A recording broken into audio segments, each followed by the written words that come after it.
Oh, right. Dopeness.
Perfect.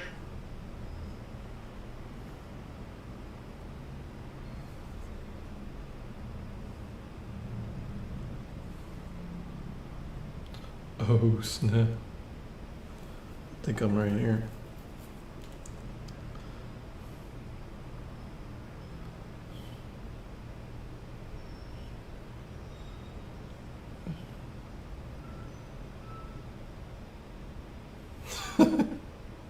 What do you mean I leveled up? Let me look at the freaking chat. I wonder what's going on with my chat. Come on now, you gonna mean tell me I can't see my chat room now? Hey, I see it now. Now we in business now. New friends chat. You can now pin a message to the top of the chat for viewers to read. Click messages to pin it. You know, I ain't even gonna mess with that because I already know something's gonna happen if I mess it up.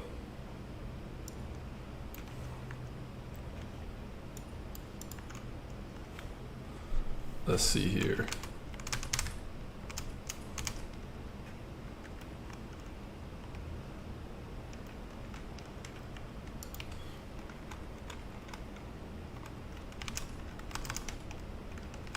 Dang, now I gotta freaking. Hey, Jin Bomb, appreciate the. You really think so? You think I got good videos? Hey. Well, it only motivates me to, you know, how do I say it? It only makes me more eager to have better videos in the future. And Mibra, yo, what up? What's going on? Mibra, Medbra, like Tears in the Rain. I leveled up. Hey, we live. Shikoba Complex. What is that? Is that some type of anime? Shikoba Complex. And greetings from Germany. Greetings from Germany. Or Alex. So let's see what's going on here. All right, so I'm gonna wait till I get probably like 10 people in. Or maybe I'll wait a couple of minutes for more people to, how do you say, come in. And it's looking like it's giving me an hour to stream. So maybe I'll set my timer for that. A little bit new to this. I'll be figuring out getting better at setting the parameters for the stream. But it's looking like it's giving me an hour and 5 minutes. And I have currently. Well, we'll see what happens after an hour. Let's see what they do. Excuse me, I got the hiccups now.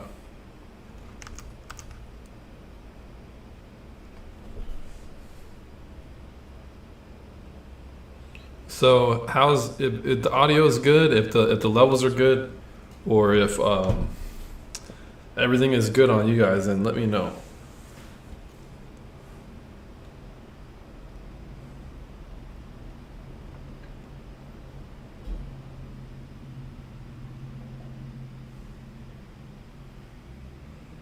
If someone could let me know if my audio is good as well as the video. Audio.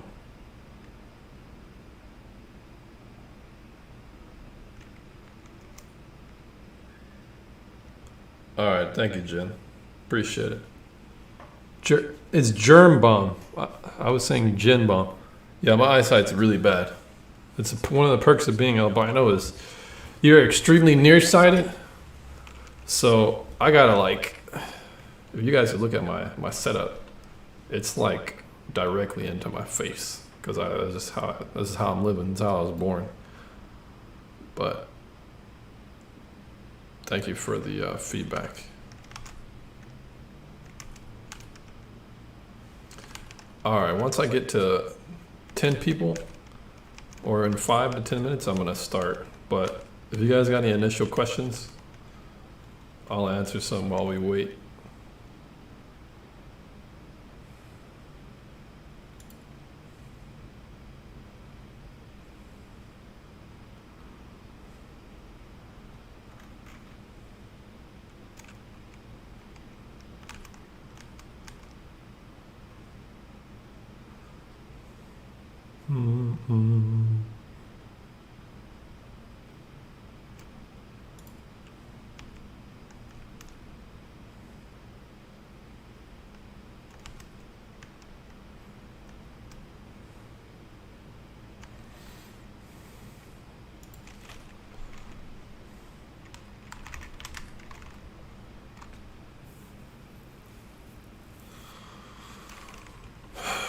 All right, so hobbies currently of mine are going to be the gym is going to be a big one. I've been going to the gym for a long time, probably since around 2012, 2013. Another one would be I play video games probably not as much as I used to, but a little bit more often than I usually do. This right here, this YouTube thing would be a hobby of mine, but it's kind of like more of a skill that I'm trying to develop. What else? Another hobby, I enjoy listening to the radio, the news, but not like your average news. I get my news from like all around. Like I'll go to, for more left-leaning stuff, I'll do like Tim Pool. Timcast, you guys heard of Timcast? For more right-leaning stuff, I'll do like Alex Jones. Or like for stuff in the middle, I'll do maybe Stefan Molyneux to talk about like topical news subjects. Yeah. Let's see. All right, so we're basically in here. We got enough views for me to start this one. Now,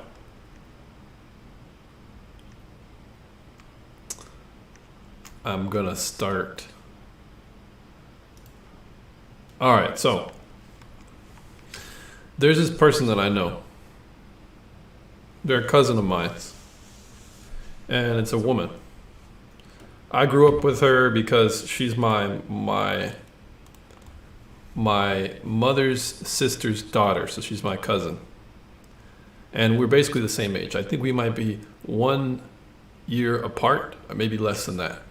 But we kind of grew up together because she was in Sacramento, I'm in California at the time.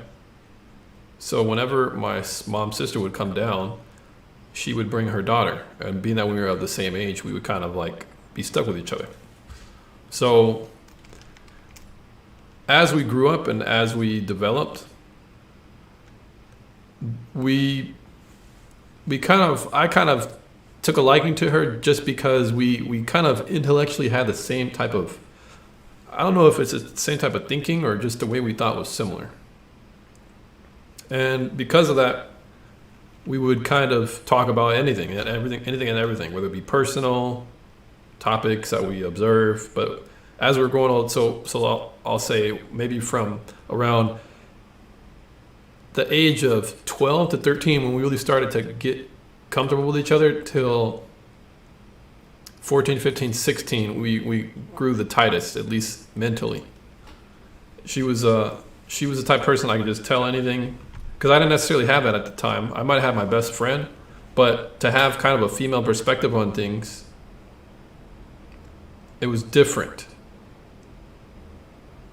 But on top of that, she kind of lived a life that was different than mine, because me growing up kind of albino, not necessarily fitting in anywhere, having a small amount of friends, she had more of an open life where she had a little bit more freedom, or at least more of a reputation than her peers. But just the way her behaviors on things would be different too. So we grew closer from around middle school to high school, early high school, and then later on in high school. It was almost like I felt like we thought very, very similarly alike, and that was kind of why I could really have good conversations with her. Now, going into college is where it gets a little bit different. And this is where we start to veer off, because I started listening to Alex Jones like heavy in high school, or like beginning of my community college years. And it was crazy, because as I just started to really dive into what if and what is that and why is it like this and why are things this way, and so I kind of really delve, and even to this day I'm still I have my finger on the pulse of what I would call not mainstream news. I would just call it independent news that's independent of a big, that has a big corporate conglomerate behind it. I'm talking about just regular people news. So I would begin to formulate these ideas that would consequently, they would lean right. But on top of that, given that I was growing up as a Christian, I already had a level of underpinning that I'll admit, I guess you can call it a bias. I don't know what you want to call it. It's just my opinion on things. This is live, Mr. Panda something. Yes, this is live. So what I'll do is I'll have like a 5-minute intermission in like 5 minutes. It's live, real time. Yes, thanks for pointing that out, Mr. Complex. So as I'm basically becoming into my own person, like in high school, you have an idea of your own identity, but in your college years, at least for me, it's where I tended to get a very big boost in knowledge and awareness and intellectuality and mental capacity. So I was really starting to delve into the news. I was starting to have like different opinions from my college professors. I was kind of being a thorn in the side of some of my college professors, because what I would write, it would be contrary to what they taught. So I was kind of a different character, especially if you're going in a school where they kind of make you a certain way. I wasn't that way. So getting back to my cousin and how I was with my cousin, this is how it is. Me being, kind of a bubbly, like naive kid wanting to share his ideas with all these people, and hey, look at what I learned about it, and look at this, and did you know about this, and when we're talking about conspiracy theories or just opposing viewpoints or different perspectives on the news, I would bring some of that stuff to Imani, and to my surprise, Imani's reaction was like this. It was like this.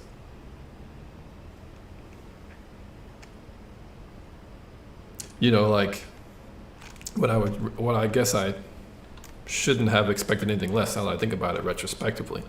It was, I had these views that were right-leaning, but given that the world basically grows you up and the educational system grows you up to have a left-leaning mentality, that was her reaction. She kind of recoiled at things that I would say. Whether it be issues on women and men, whether it be issues on politics, whether it be issues on policy. If I could sum up the two sides that we were on, if I'm on the side of, okay, kind of like libertarian, anarcho-capitalist, minarchist,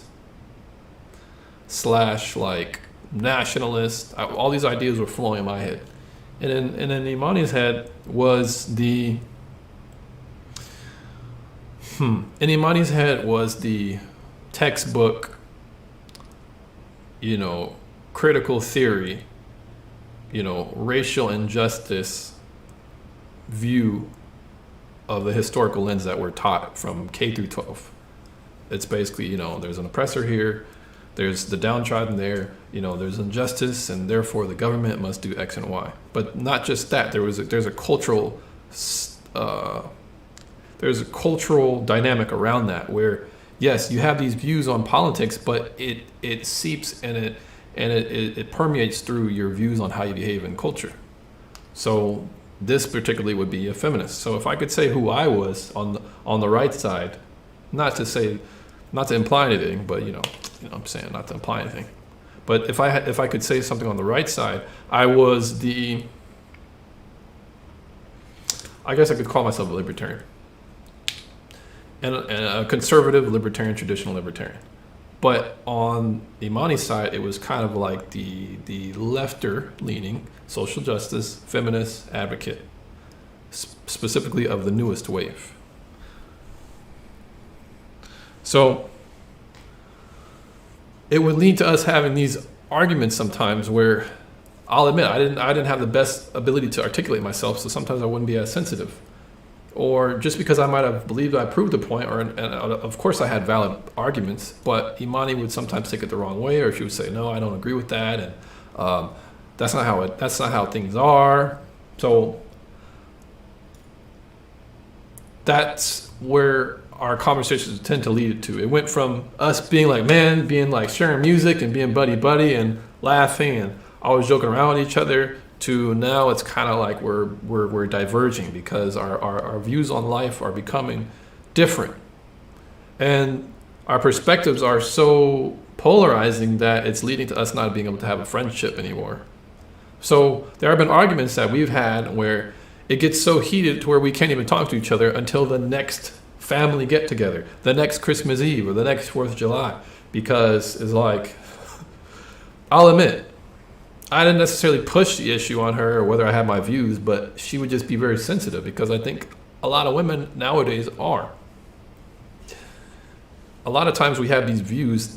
What society is doing nowadays is they're trying to have you have these views as to which you identify with them, therefore they become emotional and personal to you. So whenever someone questions them or brings them in question, now it's like an issue. Now it is a problem. Now you are attacking me. This is personal, and it becomes emotional. It becomes very visceral. It becomes like very, very sensitive. Greetings to you, Mr. Clifton. Greetings to you. So now, I'm gonna do a little intermission. If you guys got any questions, whether they're on topic or not.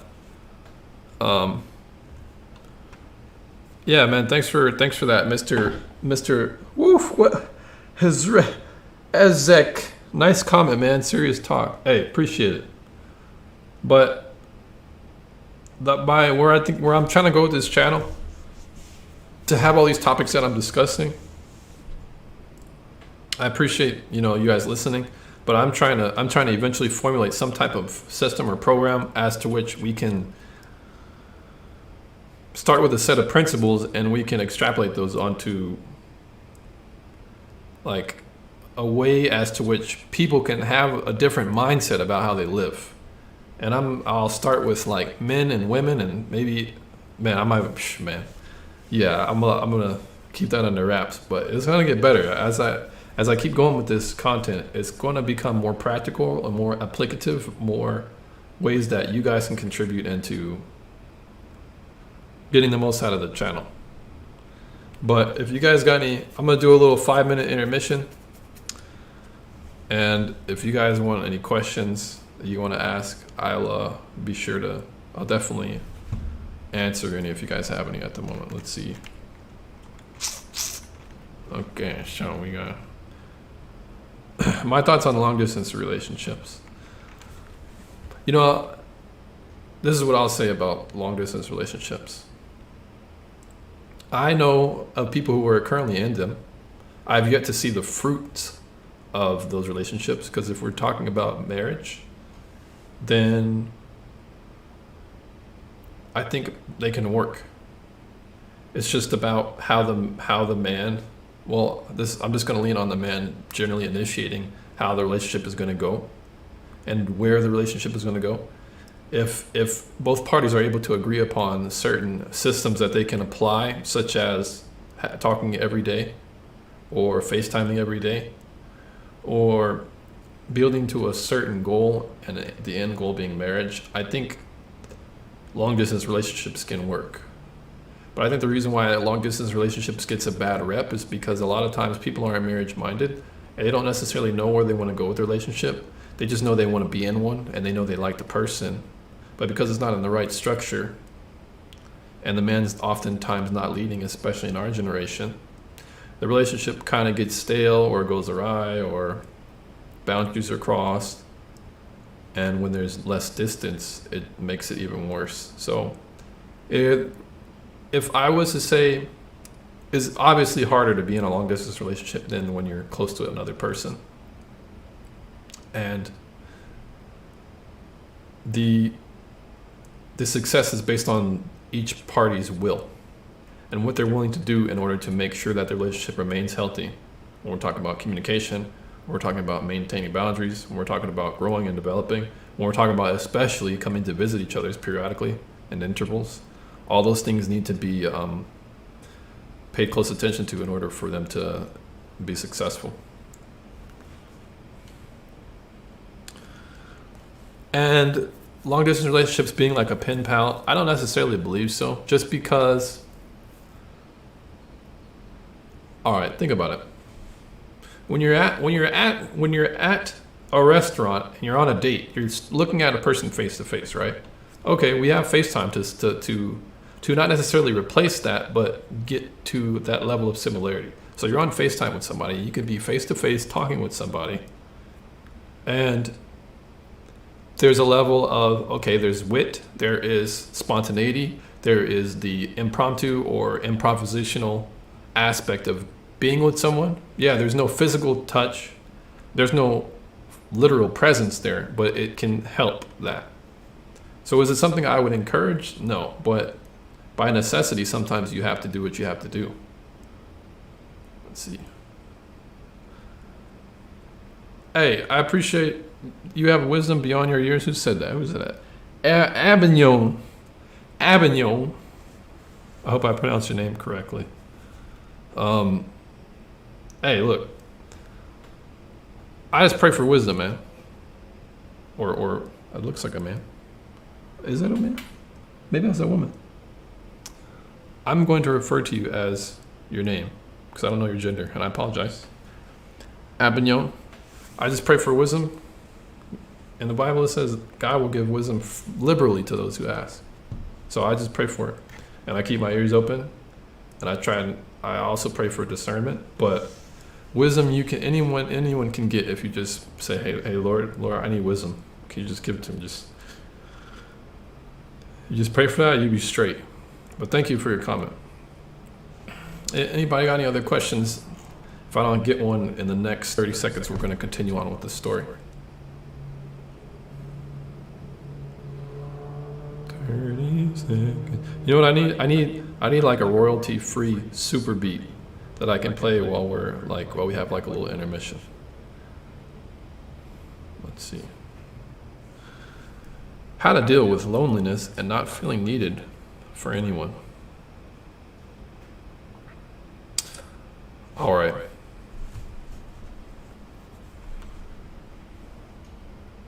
I wish I had more information to give you because that's kind of a vague one. How does your faith influence your way of thinking? All right. Well, let me ask you a follow-up question. Are you religious or do you believe in God? Do you have a belief in God? You're gonna call me Timothy? All right, I'll be Timothy for this live stream only. And you're the only one who can call me Timothy. Because my name is James. Let's see. Yeah, Alex, I'm asking you a follow-up question. Okay, all right, so as a Christian, I believe that God lives inside me. All right, so if God lives in you, you should have faith in the fact that God lives literally in you. He lives in you. He's with you. You cannot get him out of your body. He's always going to be with you. So by that fact alone, if you apply your faith in that understanding, then you're never alone. You can't be. Man, you get what I know you know what I'm saying. But if you open up that book, specifically the King James Version, by the way, if you open up that book and you read on topics about being alone, let it speak to your spirit and put faith in what you're reading that is true, so that you can gain some confidence. And you like when I read something, and I'm like, all right, Lord, is that true? All right, I'm gonna believe it. So me believing it basically strengthens me, or I'll ask for God to affirm me in what I'm reading. But to get more specific on your question, first question, how do you feel with loneliness? Once again, if the Spirit lives in you, you can't be alone. But another thing, if you're married, I'm going to assume you're not married, because I don't think it's likely that you're going to be married and alone at the same time. But another question I have, are you married? And if not, do you want to be? You got to answer that question.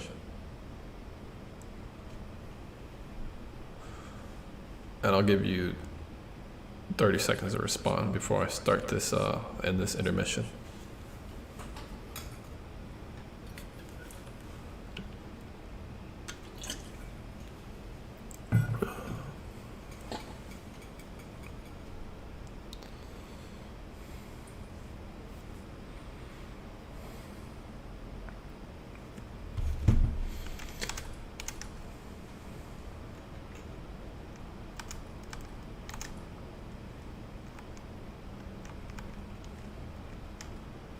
All right, continuing on with the story. If you want to answer or ask, okay, and definitely I want to be.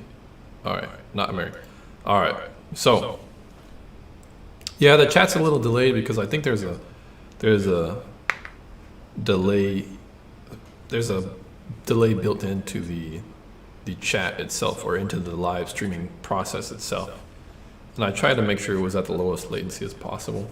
I'm gonna try and figure out if I can make it a little bit more real time, but I'll look into that. So if you want to be married and you're feeling alone, then you prepare for what you have faith in. I'm going to hope and I'm going to assume that you have faith in the fact that you're going to be married in the future. So if you are lonely, that means that you are missing a part. You're missing, okay, your name is Alex, which is a gender neutral name. So either way, men and women are meant to be together. With the one exception, if you're like the Apostle Paul, where you don't have, sexual desire like that. But if you do, what you said you do, and you want to be married, then you know it's coming for you. You know God will give you that in the future. It's coming. So work on what you already know is going to happen. You have faith in that.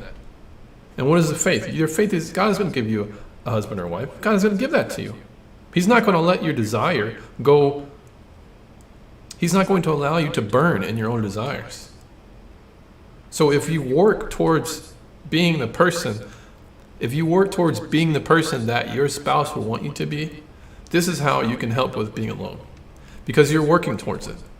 Whether it is getting in the gym, whether it's becoming more confident in your morals, whether it is learning certain skills that are going to make you an excellent spouse in the future, because you know that future is coming. You know that is how you already know. So, getting in shape.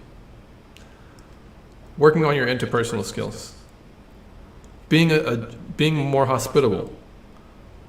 There's methods as to which you can become a better spouse because of the future that you already know that's going to happen. And this is going to help you with being alone, because as you are developing these skills, you're going to be meeting people, you're going to be taking classes on cooking, you're going to be rubbing elbows with people who are learning to cook, learning to develop their skills.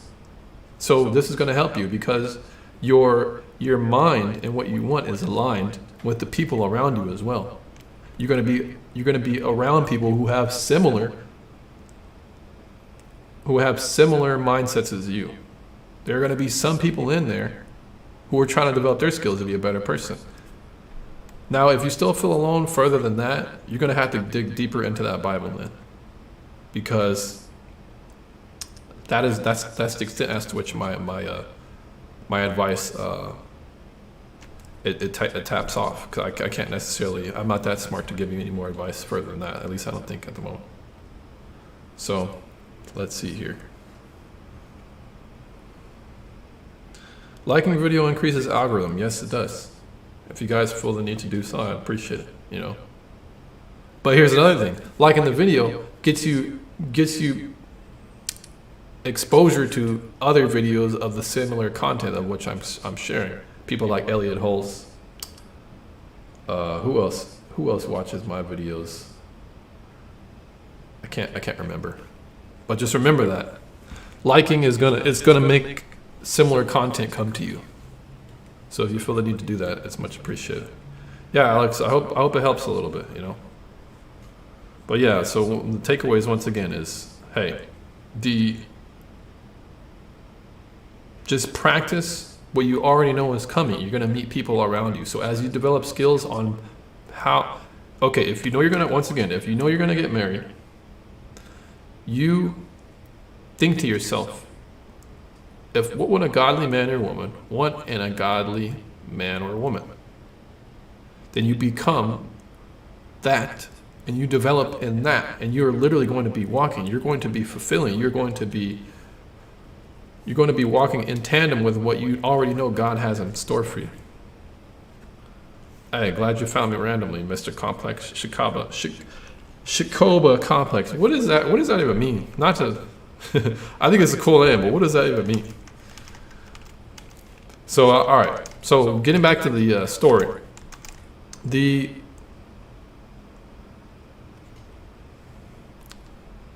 as we go back to the story, we started off with me and my cousin Imani being quite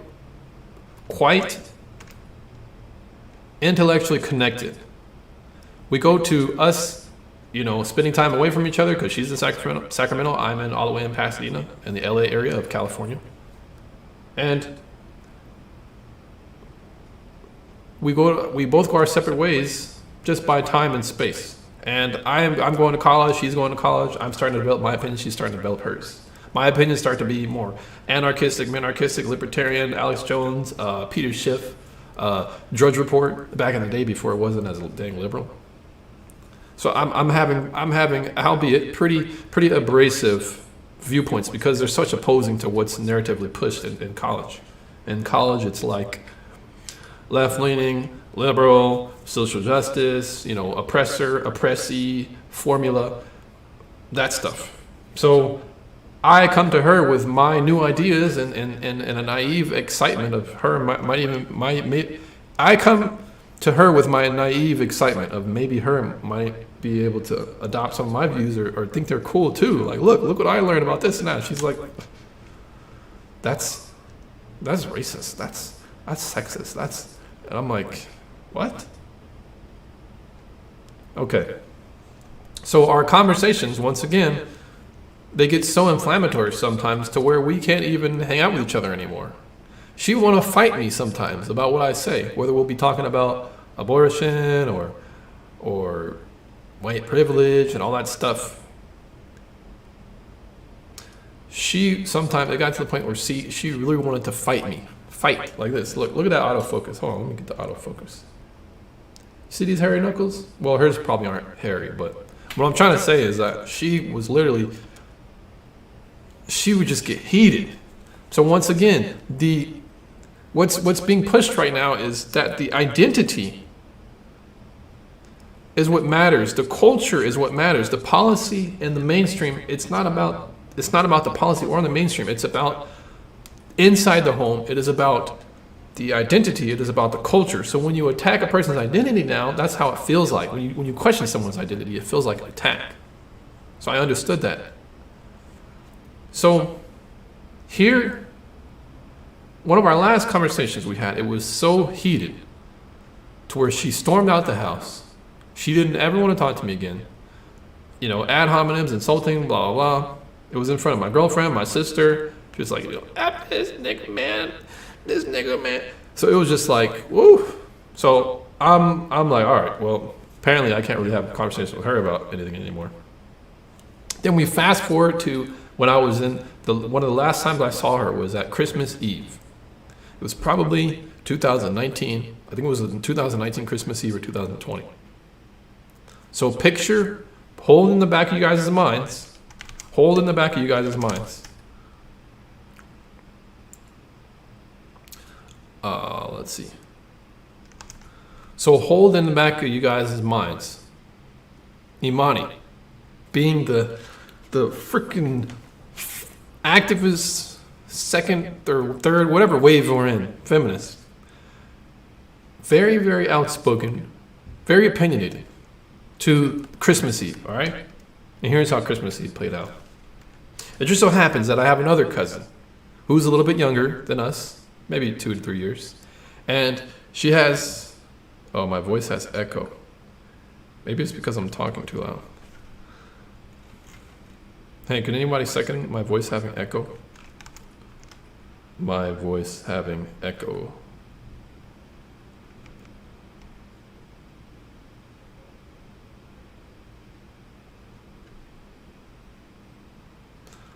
That's kind of lame. Your voice having echo. Can anyone second that? The echo isn't that bad though. Thought it was my bass boosted JLabs. Yeah, it's quite echoey.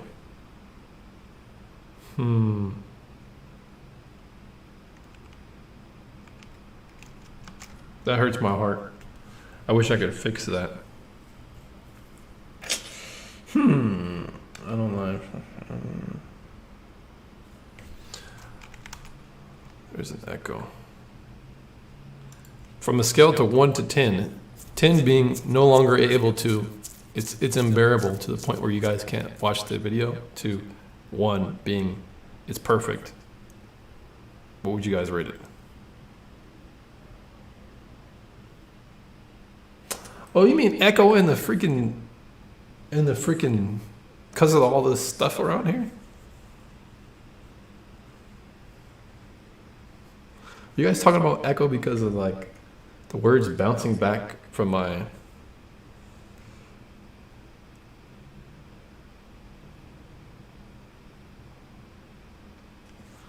All right. I'm gonna work on that for the next live stream for sure.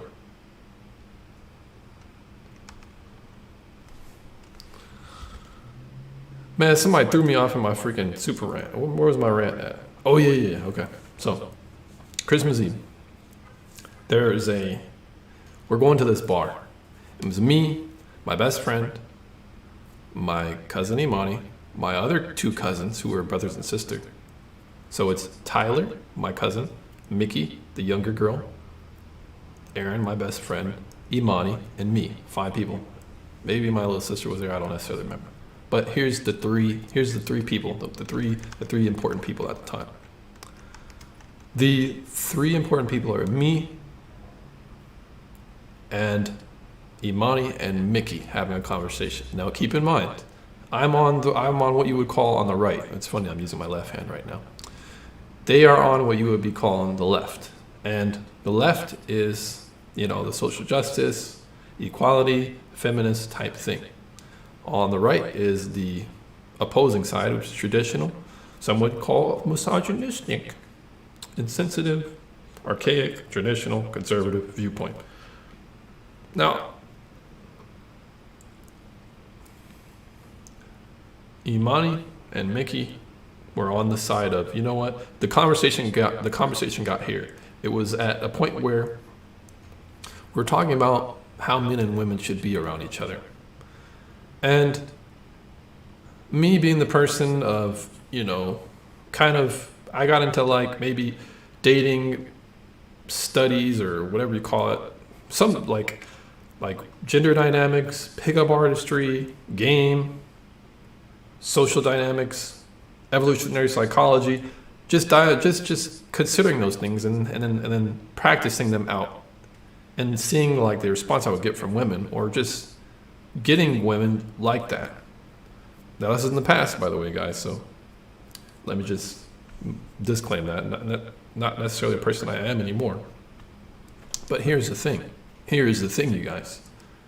There is something about game. There is something about pickup artistry. There is something about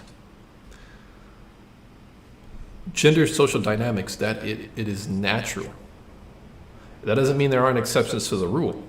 But I'm saying these are general principles that are taught. And when you apply them, they actually give you efficient results out of women. I'm pretty sure there's a male side too, but I'm not into women. I'm not into men, so I don't necessarily study that as a woman might. I mean, by the way, women probably don't even have to study how men are, because men just approach them. So, anyways, not all women. I'm just joking here, but as I said, me being kind of a traditional person who's advocating for more of a structural way of how men and women should act, and them being on the side of, well, women should be able to do whatever they want. Women should be equal, and the relationship should be equal. So, here is where the conversation, this is what I remember vividly, okay? And this is the foreshadow of the story and what I'm about to get into. Once again, Imani being the type of person who's like equality, gender neutral, advocacy, you know, just the lefty stuff, the progressive stuff. Mickey being an even more heightened version of that. I think it's because she was younger, not as articulate as Imani. But I remember explaining to them, like, look, women are supposed to be kind of like, they're supposed to take a submissive role. Women are supposed to kind of allow men to lead, and they're supposed to be comfortable with following. And this is how they are. They're naturally more comfortable doing this. And Mickey was like, nah, that's not how, that ain't how, this is what I remember. This is what I remember. I don't necessarily remember Mickey's words, but this is what I remember. I remember this.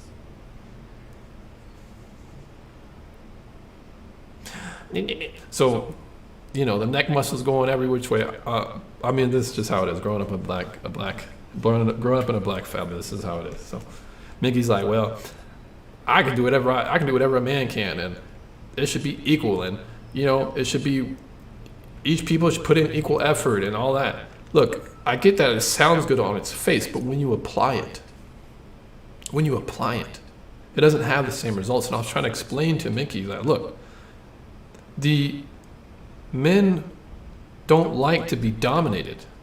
Men don't like to be told what to do. We don't necessarily like to have women try and lord over us. We like to take the leadership role.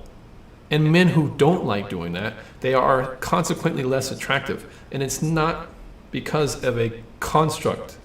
It is literally because of, that's just how women are going to feel. If you act weak around a woman, it's going to have an innate response to her, and it's going to be subconscious.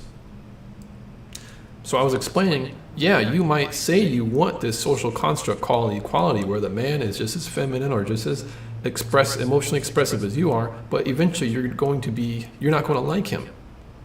This is going to bother you, and you might not even be able to articulate why it does, but you feel it. So, and it was at this point in time, this foreshadow that I'm trying to illustrate to you guys. I remember Imani just being quiet.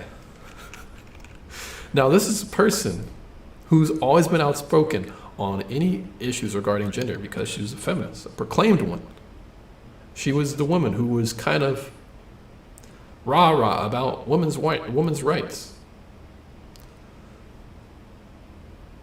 The patriarchy was the problem. So men being a certain way, whether it was traditional, that I'm arguing for, this is toxic.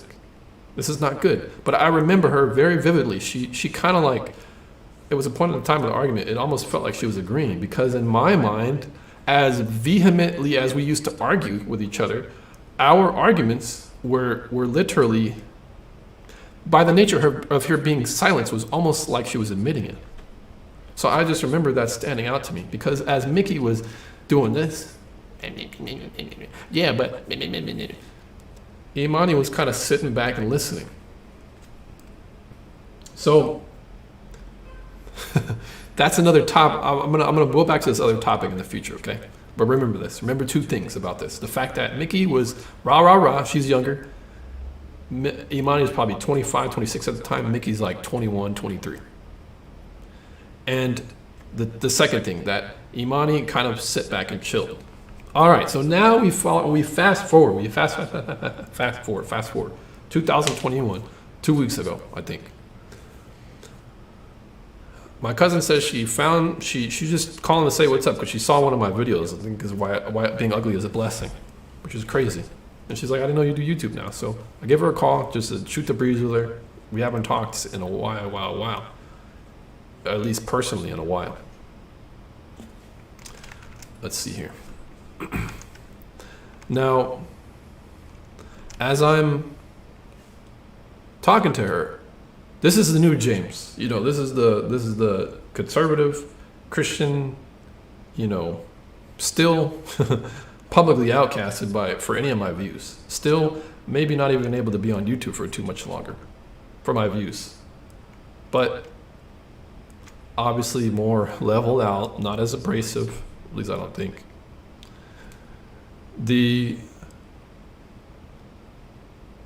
questions I would ask was like, hey, how are things going?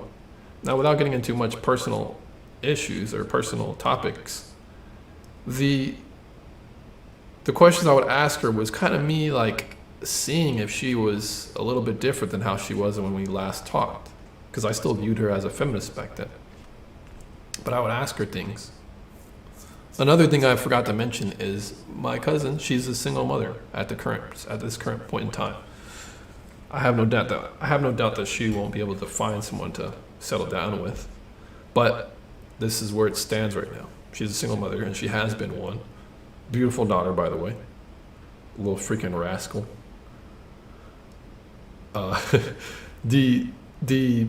She's been a single mother, like, especially in all the conversations we had, like for a large part of my adult life. But I remember asking her questions revolving around that, like, hey, so how are things going, and are you finding somebody, and where are you at? And one of the questions I asked her is, hey, do you find yourself being more comfortable with taking a submissive role? Now, old Imani or the Mickey's conversation in the past, Mickey would be like, what do you mean submissive? I ain't submitting to nobody. But to my amazement, her response was, yeah, I do find that. I think it's probably best that's how it is. And I'm like, my eye was like, because I almost couldn't compute what she said. So I started to prod more with questions, asking her like, well, do you think men are naturally supposed to be? I asked her, do you find yourself more attracted to men who are like masculine, who are kind of what we call quote unquote alpha? And to my surprise, she was like, yeah, like. And then I asked another question: do you see yourself like not really being attracted to beta men who don't take initiative, men who don't have like a program, men whom you doubt leadership, men who you don't feel emotionally secure around? Or not necessarily emotionally secure, but men who you doubt leadership from, men who you don't see taking a leadership role. She's like, yeah, I do find myself unattracted to these men. And I'm like, hold on now. I didn't tell her, but I'm like, do you know that you're agreeing with the last argument we had, right? The last conversation we had, you're agreeing with you at this moment. And this is the crazy part. This is the crazy part. If I could sum up some of the, well, I'll get into more of the questions I asked her. Like, so being, kind of liberated and sexually liberated and empowered and being open with your how many partners you have and all that stuff. Like, do you see yourself not necessarily being that person anymore? That if you had to go back and ask and talk to your past self, your younger self, would you encourage your past self to be so sexually explorative? And she's like, no, I wouldn't. And I'm like,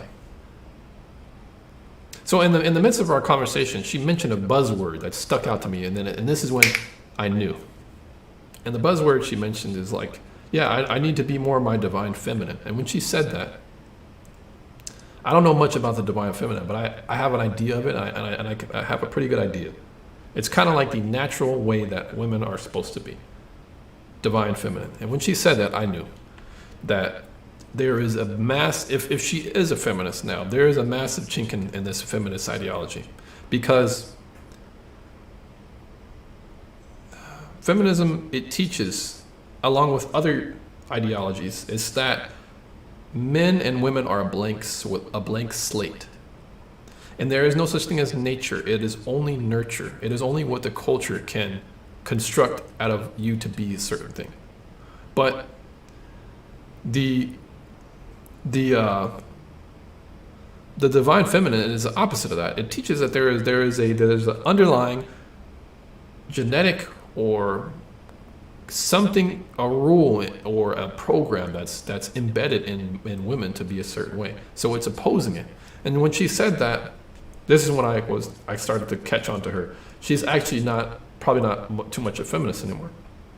So I asked her, like, look, you're agreeing with me on these things, and this is not what I didn't expect you to, but you realize that this is not feminist. This is in fact anti-feminist. Because when you're talking about how you're more comfortable with a man being a certain way, this is what YouTube channels get demonetized for. You're saying that men should be masculine and women should be feminine.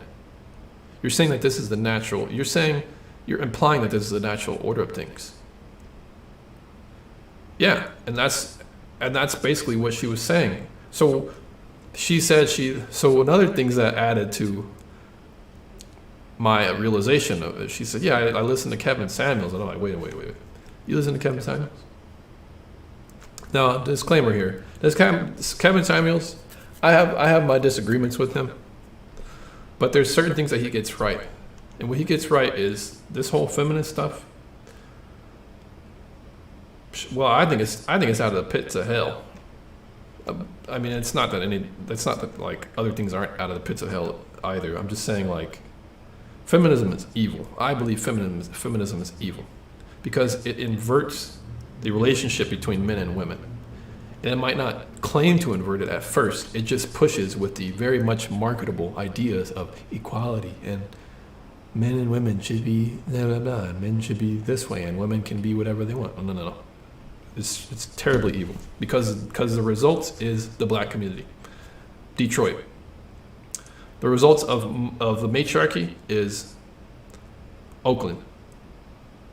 You know, projects down La Pinnaresca in Pasadena, projects in New York. That is the result of the matriarchy. So, anyways, I'm not even going to get into feminism so much right now, but basically, her views have become more and more conservative by necessity. And here's how. She has a kid now, and she was explaining, like, because I have this kid now, I have to make different decisions. And let me bear with me, you guys. First off, I have to accept that if I want somebody, I might even have to accept the fact that the family might need to be blended. Okay, that's understandable. But she has by necessity have had to have lowered her standards. Another thing, I want a man who is masculine. I want a man to be able to lead because I want to be able to take the supportive role in the relationship. This is blasphemy to a feminist. For a feminist to be akin to a housewife and to have any qualities that make her as such. The more she has, the more the feminist will detest her. The more the feminist will say that this is something wrong. Why does she want to be oppressed? Why does she want to be downtrodden on? No. This is just how she naturally is. There's nothing wrong with breastfeeding. There's nothing wrong with staying at home. There's nothing wrong with maybe not even working at all. There's nothing wrong with having a man support you, right? But these type of things, feminists are going to bark at you for, because they're going to say, "Oh, this is a patriarchy." So when you listen to Kate Millett, when you listen to freaking Gloria Steinem, when you listen to the super like the feminists in the 50s, 60s, 70s, even now, it's becoming more and more like it's pooping on the housewives. It's pooping on being a traditional woman. So let me pause a second and read some of these comments here. States, well, I think with the next 5 years on our dating scenes and gender roles will renaissance back to tradition. I think that that's who says that? Motley MVM. Here's what I'll say about that.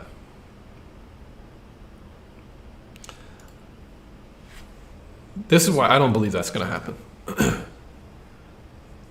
Right now, kids are even less surveilled than they have ever been in the history of our country. The mother is not in the home. The father is not in the home. If he's even in the picture in the family at all. Both are at work, and the kid's in daycare. He's in a government school. What are they teaching in government schools? It's the same thing. It is the same thing. It is the same liberal stuff. So what's going to happen? The kids are going to get more liberal, and the kids when they grow up they're going to be more liberal. But what I'm trying to explain is that no one's raising the kids because you're in debt as a father or mother for your mortgage, your house, or your car, your home, the internet, Netflix. You got to pay for all this stuff. People's lives elevate to the amount of money they're making at the moment.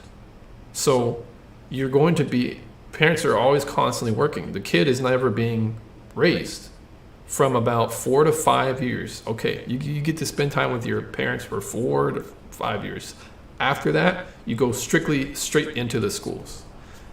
Who's raising the kids? The kids are not being raised by their parents anymore. They're being raised by whatever ideology their teachers want to push, whatever curriculum the schools and the government wants to push. And what are they teaching them? Some very evil stuff. Very, very evil stuff. And it is why the world is the way it is at the moment. So I think there are going to be people like me who might have some semblance of a chance to make a YouTube channel. And it might spark people such as yourself to have an interest in a different way of living. But we're going to be vastly outnumbered by the crowds and large mobs of people who are going to be growing up under the system that ruins people in the first place. So let's see. You posted a seed of knowledge and truth in her. You planted a seed of knowledge and truth in her mind with the Christmas convo, and it must have sprouted at one point. Well, I don't think it was me. I think I might have been like a Mr. B ticket. I think I might have been a person to, how do you say, influence her thinking. But I don't necessarily think I was a catalyst or anything. But it would be cool if I was. Hey, Henrique Guamares.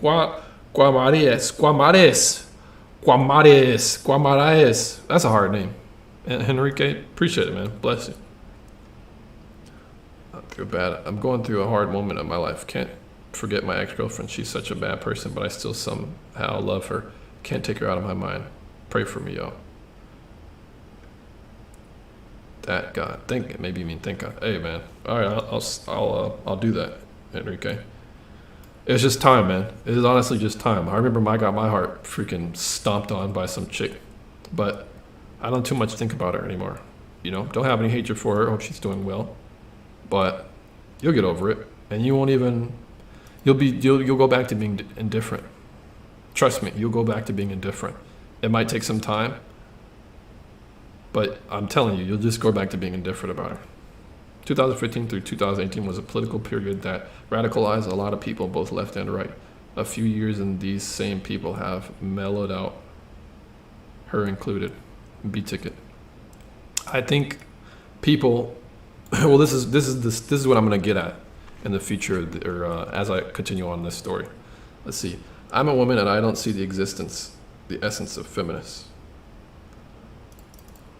Well, you might disagree with me, Aries, Empress. Enrique, if you still love this ex-girlfriend of yours and you say that she's a bad person, then the problem here is that you are not letting yourself acknowledge her flaws. Yeah. And another thing is, here's another thing I'll mention, Enrique.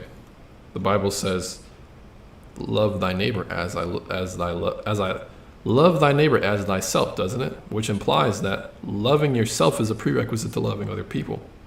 But if you have to love yourself before you love others, that means you have to maintain a level of dignity. And if she's bad to you, especially consecutively or consistently, if she's bad to you and you continue to allow it, that sounds like it's at the cost of your dignity. And if it is, then maybe what you have might not be love. Not saying it's not, but just think about that.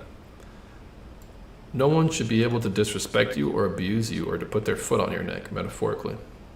So, loving someone sometimes, it can be mistaken for abuse. It can be mistaken for harassment. It can be mistaken for being totally disrespected or dragged through the mud.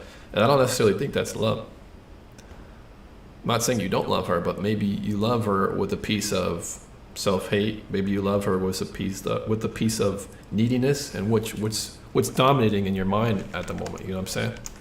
But all right, back to the story.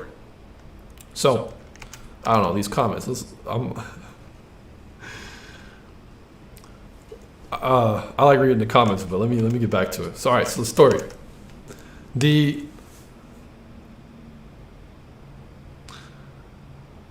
Where was I at? Okay. The conversation that we were having over the phone, it brought me to the realization that Imani was no longer the person she used to be. But why was this? It was by necessity, and it's called reality itself, right? So you have these ideas called feminism, but when the rubber meets the road, what does it get you? What does living a life where you're sexually liberated, where does it get you? Well, it gets you a child with no husband. But what are you trying to make up for now? You're trying to make up for having a husband. But you don't want the man that the social construct, the essence of feminism has taught you. The man should be he should be more feminine. He should be more in touch with his feminine side. He should be more emotionally expressive. He should be more feminine. He should be more like the woman. He should take more points from the woman, right? Whereas the man who's masculine is toxic. But Imani is admitting that she wants a toxic man, a man who has traditional views, a man who might want to just provide for you and have you stay at home and take care of the kids while he brings home the bacon. And all you gotta do is take care of the home, maybe even have a business at your house. But at the but specifically, you are taking a supportive role and you're not the leader. She's admitting that she wants to do that now. And to me, my head was like, geez, man, praise God, because she's coming closer and closer to reality and she's acknowledging it and she's formulating a life based on it now. She's getting to that. I didn't necessarily ask her if she was a feminist anymore, but I was explaining to her, like, look, Imani, you know that your views, they're basically anti-feminist, right? You know that you having these opinions, if they get too much, you might not even be able to have a job somewhere. You might not be able to work where you work. And she was like, yeah, like that's true. So I didn't necessarily ask her if she was a ex-feminist, but I know that if she isn't at the moment, I at least know that if she goes down the same path that she's going right now, just realizing basic things, that she is going to drop it all together because it's not realistically expedient. It's not efficient. It is actually contrary to how the world is. And how is the world, people? How is the world? The world is like this. Weak men, women hate weak men. Why do women hate weak men? Because if you're emotional, that means you can be controlled. And if you're controllable, that means you can't be trusted.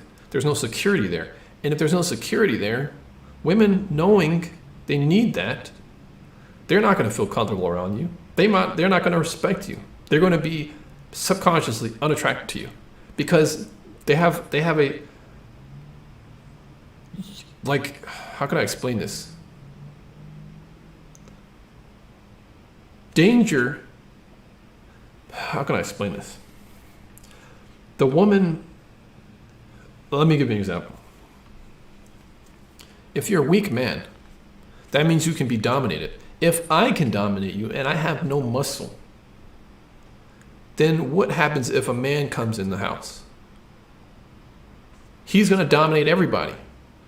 He's going to be able to take advantage of the family if my man is not strong enough to protect us. So these are like, I don't know if they're biological, but it's just kind of like, it's really deep-rooted common sense that people just get. Like, but another thing, if I don't feel that you're strong enough, I can't respect you. But if I can't respect you, I can't love you. It's that simple. Let's see here. Let's take a little brief admission. Well, I still believe there are nice women out there. There are definitely nice women out there, man. Thank y'all. Definitely neediness. I moved here to U.S. by myself, and loneliness is a dangerous thing to be in. If God created anything, let's see, Kevin Davis, I'll say this, if God created anything more beautiful than a woman, then he kept it for himself. Women are unpredictable like the weather. If God created anything more beautiful than a woman, then he kept it to himself. I'm not sure what you mean like that. Imani mentioned half off, but this was a wonderful reflection of our relationship, especially my growth. Still more to learn, but it's a process. Love your cousin. Hey, is that Miss Mitchell? My cousin in the flesh. Hey, that's crazy. I didn't think you were gonna pop on. Well, I figured you might hear about the video in the future, but hey, I appreciate it, Imani. Let me know how I did it. If I'm not sure if you're gonna watch any more of this, or you think our conversation, or I'm expressing the conversation that it went as accurately as I'm saying. I hope it did. I hope I am. My mother is still my mother. Motley MVN. My mother is still submissive to my father, but she is the breadwinner. She is conservative and understand gender roles properly. I mean, but here's the thing. Even though it might work in your situation, it would be the exception to the rule, and it's not something I would teach other people. I wouldn't teach, in order for you to have a successful relationship, the man should stay at home and kind of be a housewife, and the woman should run the bread. I wouldn't teach it. Because in order to have the most catch-all efficient way of doing things, it's not wise to preach the exception to the rule. But if that works for you, I'm glad it works for your mother and her husband. B-ticket. We rely on man's logic and rationality, so it contrasts our emotionality. High emotion is a man shows lack of fortitude, and that makes us unsure of his leadership. Yeah, there it is. Because a lot of times women don't like making decisions, especially. I mean, that's my experience with women. Every woman I've been with, she's told me that, like, what do you want to do? What it is? Sometimes they'll take the initiative, yeah, but a lot of times they want to defer to your leadership, because I don't know why it is. Maybe it appears to me that leadership qualities, it gets women going. It gets women's juices flowing. It makes them, get more vulnerable. It gets them in their natural state, and it's very comfortable. It's very securing. It's very cozy to a woman to know that she's covered. She has a rock. She got a foundation. That's something that women are seldom going to get nowadays because of feminism. So, the next video I'm going to make, I'm going to be explaining this. Well, maybe I'll spoil the freaking video, but whatever. It's going to be something like the woman's bubble of desire. Because the woman has a certain time frame as to which she can capitalize on her sexual attractiveness. This is a point in time where she won't be challenged. Her ideas won't be tested. There won't be any iron to sharpen iron. There won't be someone to challenge her views, because the men nowadays are so sexually crazed. We are so emotionally charged to lust after women. We are so desperate that we'll take whatever we can get. And the more attractive you are, the more heightened our lack of awareness comes into play. So we will not say anything about this woman if she has an attitude, if she's late, if she's disrespectful, if she's rude, if she's juggling other niggas, if she's juggling other people in the back. We don't care because we just want somebody. We want maybe consistent sex. We want maybe someone to be around. We're lonely. All this stuff, it plays into the amount of BS we're going to put up with a woman. And this is the thing. The woman can live in this bubble of desire where it's fueled by men's attraction to her, as to which they'll put up with everything she does. She can be whoever she wants. She can remain naive. Sometimes it will have very drastic consequences to her of being naive, but a lot of times she'll just be able to skate by. Now, remember when I talked about my cousin and my other cousin, they were young. My cousin Imani wasn't as young as Mickey, but Mickey was like the more freaking virulent woman. She was the more like she's younger and she's in her youth more. Imani having some time on her, obviously being 26 is nowhere near old, but I'm saying having a kid, being a little bit more mature, having more ideas. She's a little bit more seasoned. But my other cousin, being the freaking, this is what I'm trying to say. If you put two of them on the Instagram with the same shirt, the same filters, the same angles, not saying that. What am I trying to say without offending anybody? She just has a higher sexual market value, my younger cousin Mickey, compared to Imani. But it's just by the nature of Imani having a kid and being older, whereas Mickey is younger, no kid. She's a little bit more impressionable. This is what I'm saying. Now, going back to the Christmas Eve once again. This is why Mickey was like this. This is why Mickey's neck muscles was so freaking like this. Because she's at an age where can't nobody tell me nothing. I got so many options of men. Men are going to take whatever I want, whatever situation I want. But here's the problem, Mickey. Eventually you will grow to hate these men. Because any man who lets you do this equality stuff, most men who let you do that equality stuff, they're weak. They don't understand how they are supposed to be as men. They don't understand how women are supposed to treat them. All they care about is, man, she fine, man. Man, like, I would just love to have a white picket fence with her. I would love to have intercourse with her. I would love to take her out one day.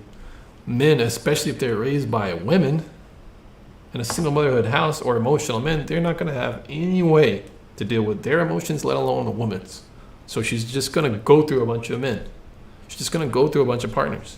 She's going to, if she gets in contact with men that she claims that she wants, based on this social feminist construct of men being soft and understanding and, all that stuff,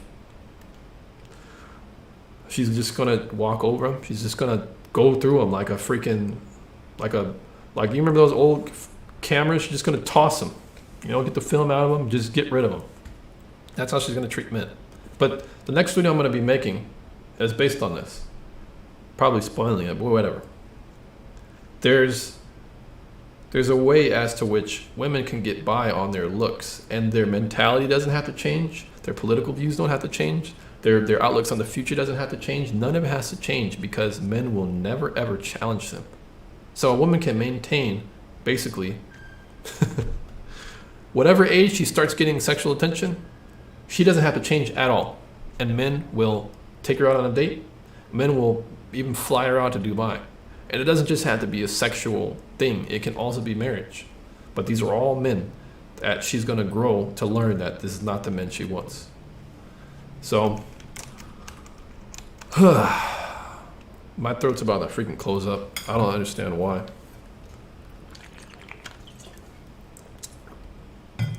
You guys got any questions? Let me know. Let's if you guys got any more questions, I'll take some now as I allow my throat to freaking, how do you say, not close up.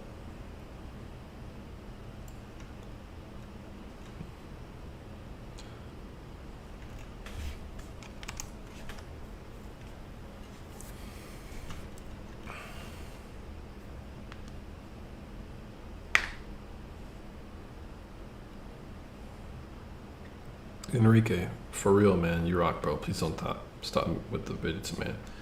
You know what, Enrique? I will do my best to not ever stop. I appreciate the encouragement. I'd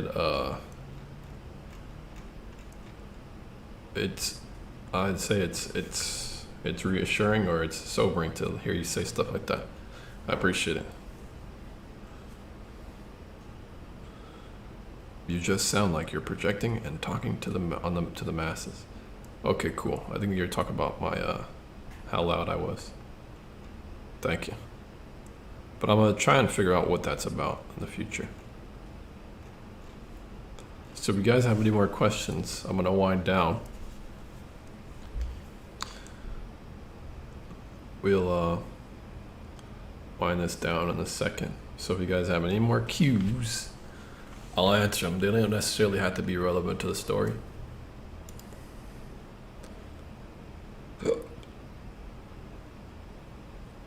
Ooh, these questions just popped up.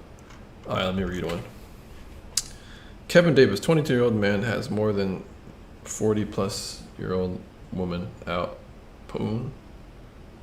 That's been driven a whole lot in her prime, like an older model, which that's been worn out.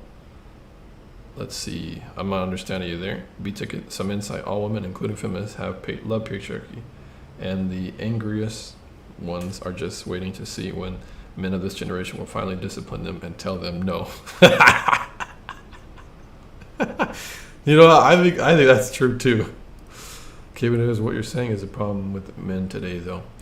They're too fleshy and focused on sex. Men need to focus more on being godly, moral. Big facts. Big facts. Yeah, like, there's a lot of stuff going on right now. Where men are just kind of like, men are being taught right now where, all right, man, you got to be this dating coach. You got to take advice from these dating coaches. You got to, have countless sex with as many women as possible. It just sounds like it sounds like a lot of men now. I'm not saying anybody in this chat room is at the moment, but it sounds like a lot of men now are just kind of like really focused on, okay, let me get all this money, let me get all this status, let me get all this popularity so that I can have my pick of women, but not necessarily be respectable to them. Just use them like a masturbatory device. And that is being very much so encouraged right now. Yeah, I agree. A lot of SM says, yeah, I agree. A lot of men who talk about this are hypocrites, to be fair. If you want a godly virgin woman, how are you out there sleeping around? I mean, yeah, that's a great question. I think that's a valid point to point out. All right. I have a question concerning, okay, static. Hey, why you guys have these? Maybe I'm not good at reading. What's up with these? No, I'm not gonna say anything. I just suck at reading. Stay tech. I hope I'm reading it correctly. I have a question concerning what you said about breaking friendship with exes in a vid. What if someone isn't hoping to get back together with their ex? Should they still keep away?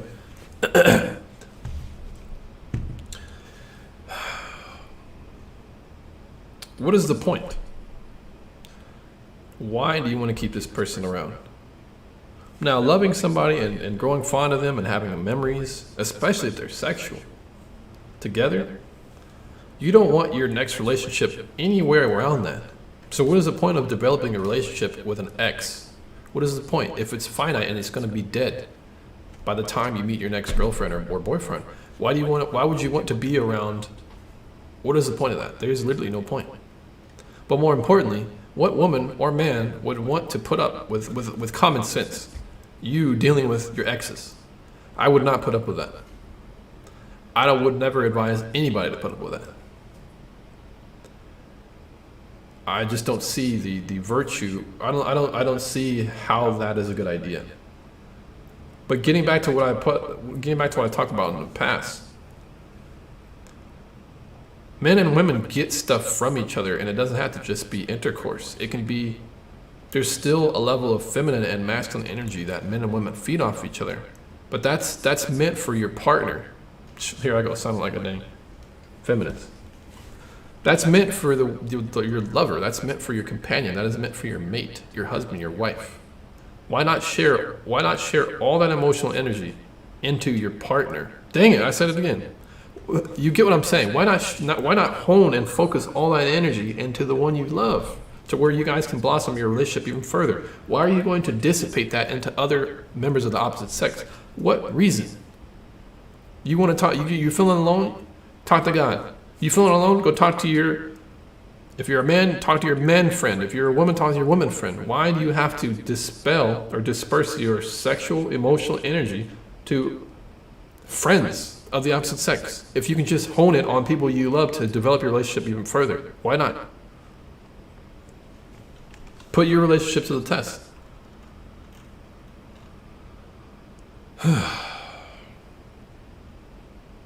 All right, let's see what the argument. Let's see what the beat ticket is. Beat ticket versus Kevin Davis. You guys are going at it. Okay.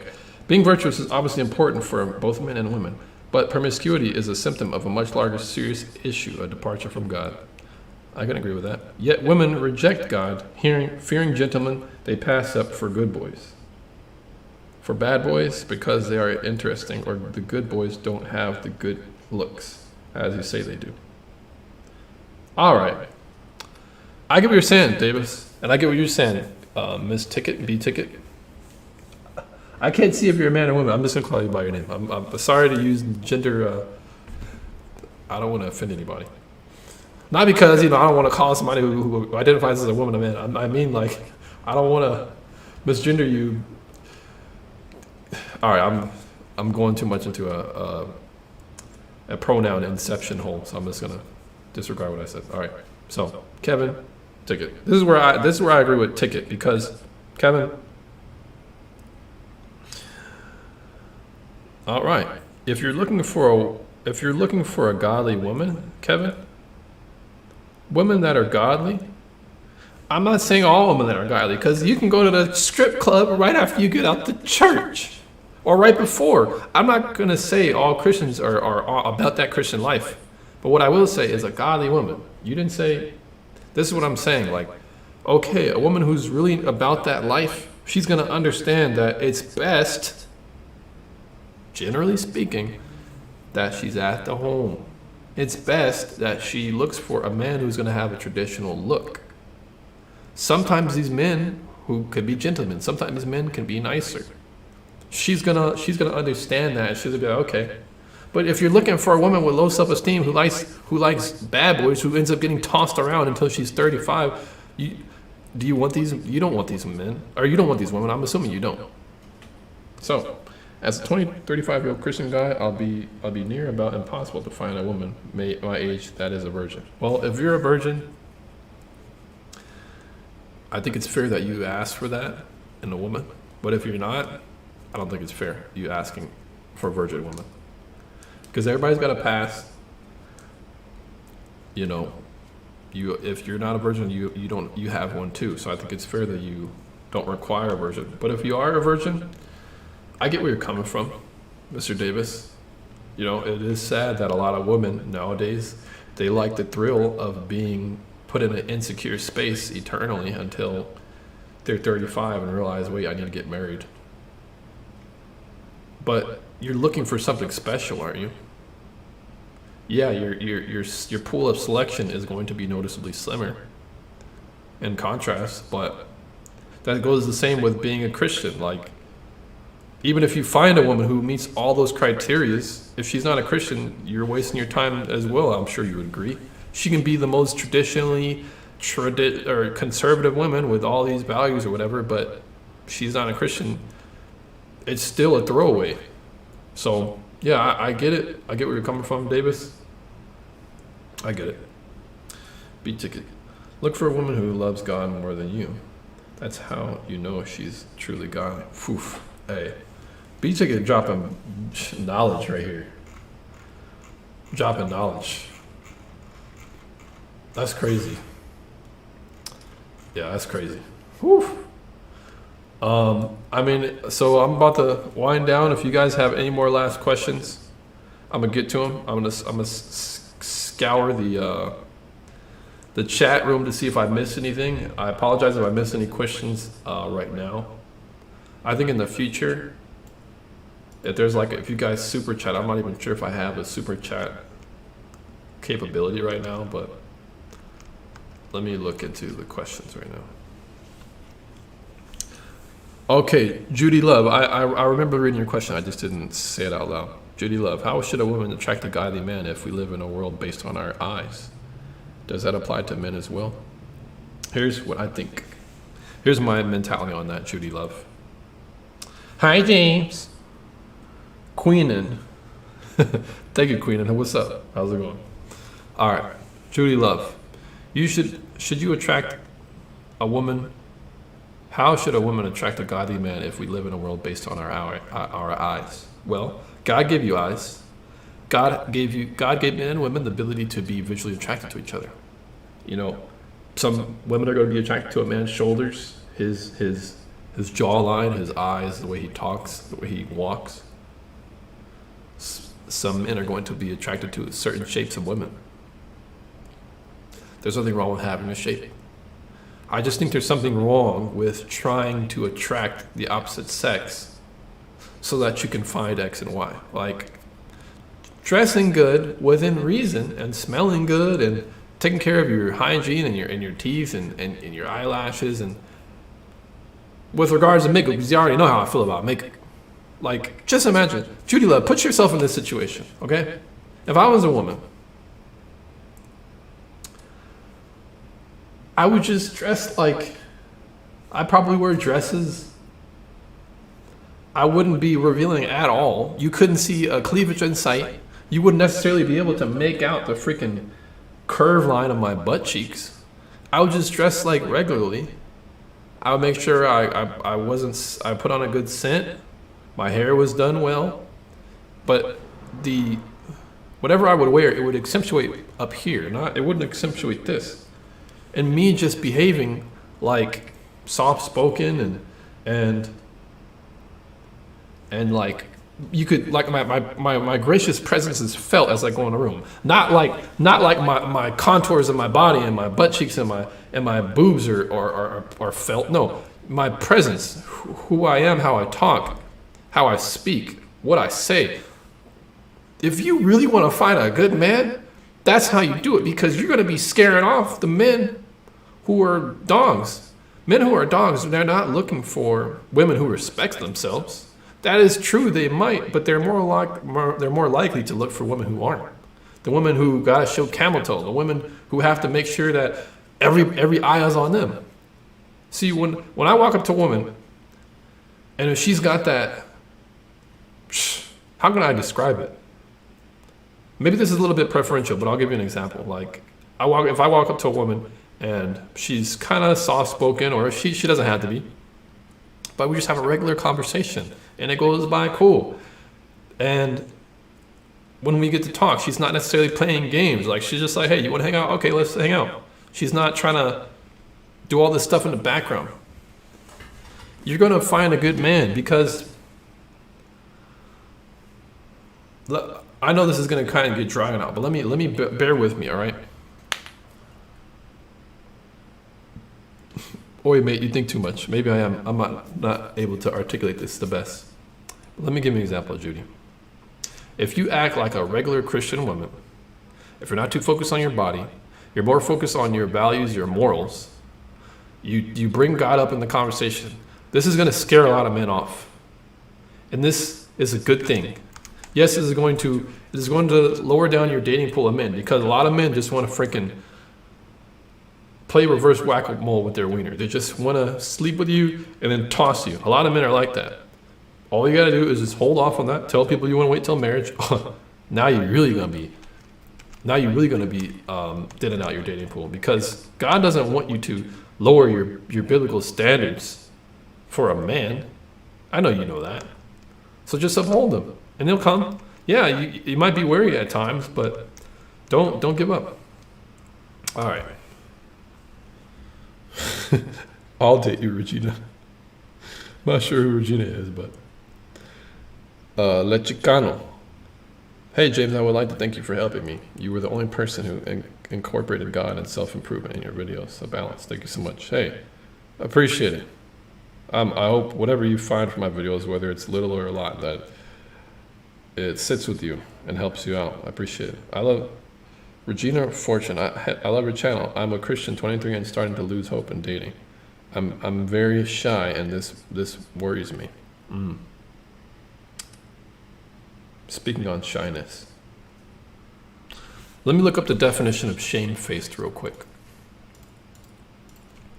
Shamefaced. Shamefacedness. KJV meaning. I always do this. Let me find this word. Shamefacedness.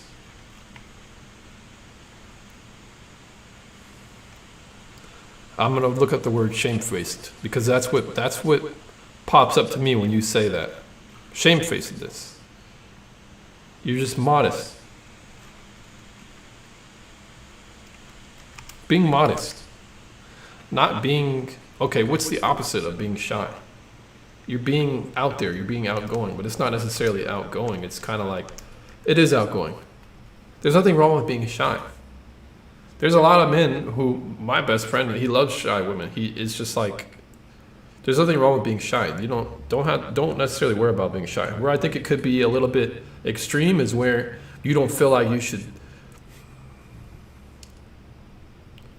You're worthy of hearing. You're worthy of being heard in the right context, Regina. Sometimes when you're shy, though, what it will do in a good way is it'll make a man be more creative. And this is how you can tell that a man might be into you, because he's trying to finagle around ways to get into your circle, your inner circle. But I would probably have to have maybe like a conversation with you to understand just how shy you are. So just to add, I do coaching.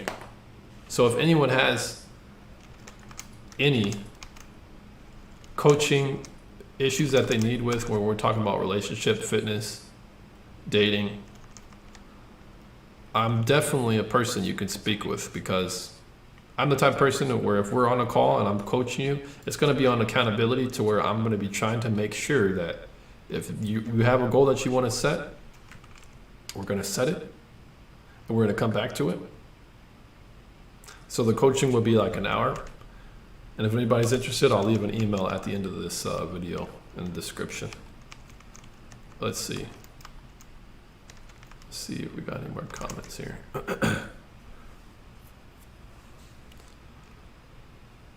And I appreciate it, Regina. Thank you for your comments about the channel. Oh, now I get it. I'll date you, Regina. That's a little bit creepy, by the way, Queena. I'll date you. Well, I mean, you don't really know her just yet. Thank you for your reply. For a second, I thought my comments were invisible on the chat. They definitely weren't, Judy Love. All right. Kevin Davis, I'm just saying what I've experienced in my past.